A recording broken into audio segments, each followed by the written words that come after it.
Donc voilà, là on est à proximité de mon étang. J'ai préféré faire une vidéo en me disant que ce serait peut-être plus explicite. Donc là c'est le fameux déversoir qui est juste en amont de mon étang, qui se situe juste là.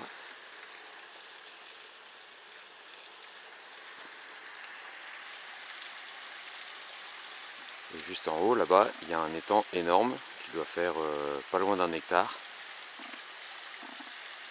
qui se déverse donc ici. Il y a un écoulement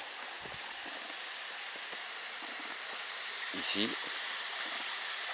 qui traverse donc le petit chemin.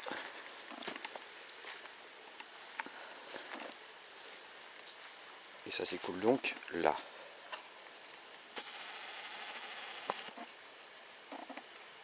On voit pas trop l'écoulement, mais ça coule.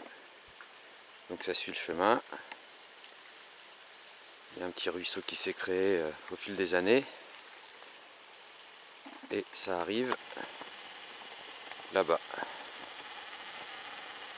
J'en profite pour vous présenter mon chien. Et voilà la fameuse plaque de béton dont je parlais.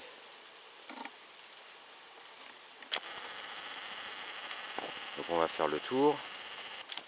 On va faire le tour, non pas par ici, parce que ici, au fond là-bas, il y a des ronces. Donc on va faire le tour par ici.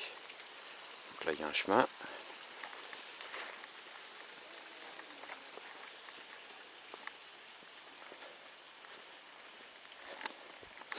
Excusez-moi, c'est un petit peu long.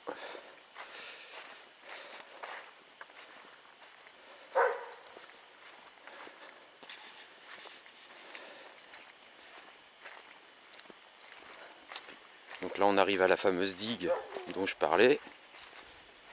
Où juste derrière, il y a le ruisseau. Le ruisseau qui se situe là. Voilà. Je sais pas si on le verra bien. C'est la première fois que je fais une vidéo avec un appareil photo. Voilà. Et donc on prend la digue.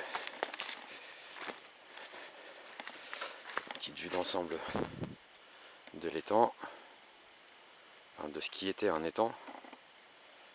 Là. Donc on avance.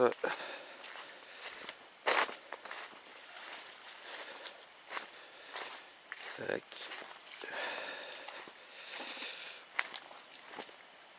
Donc l'écoulement de l'eau, comme je disais, là, ça s'est creusé au fil des ans. Alors, sachant que il y a encore quelques mois, ici il y avait des saules qui avaient poussé dedans. Voilà. Saules qu'on a coupé, on a tout nettoyé. D'ailleurs il reste encore quelques bûches là-bas. Voilà. Mais ce qui nous intéresse, c'est donc cette fameuse évacuation.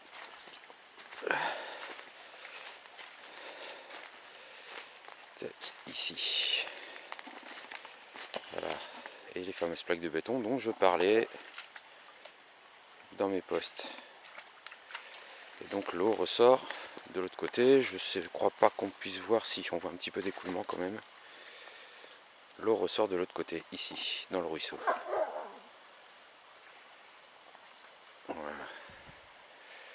Et donc l'idée, si jamais on m'y autorise, ce serait de, ici, faire passer un tuyau PVC à travers la digue, de 200 à peu près, mettre un coude de 90 et le faire remonter pour qu'il soit au-dessus du niveau de l'eau. Et en fonction de mes besoins ou de nécessité, je pencherai le tuyau pour régler mon niveau d'eau. Et une chose que je vous ai pas montré mais qu'on voit peut-être, non on le voit pas d'ici, en fait il y a un trop-plein, donc il y a 2 tuyaux de trop-plein qui sont un peu plus loin là-bas, là, à travers la digue. D'ailleurs on voit peut-être un peu ici là. Voilà, un tuyau PVC qui sert de trop-plein. Voilà, je pense que ça avait été fait. C'est assez bas, mais c'est parce que c'est par rapport au niveau des berges. En sachant que là-bas au fond c'est beaucoup plus profond, mais que dans cet angle-là, donc vers l'évacuation, c'est pas très profond dans ce coin là. Là ça doit faire 1 mètre, au plus 1,30 m quoi, de profondeur. Voilà. Et donc je vous remontre vite fait les plaques qui ont été posées là. Je sais même pas si ça servait à l'époque à boucher quoi que ce soit. En tout cas les plaques étaient là quand j'ai acheté le terrain. Voilà. On va descendre en essayant de ne pas tomber. Donc on va se tenir. Hop.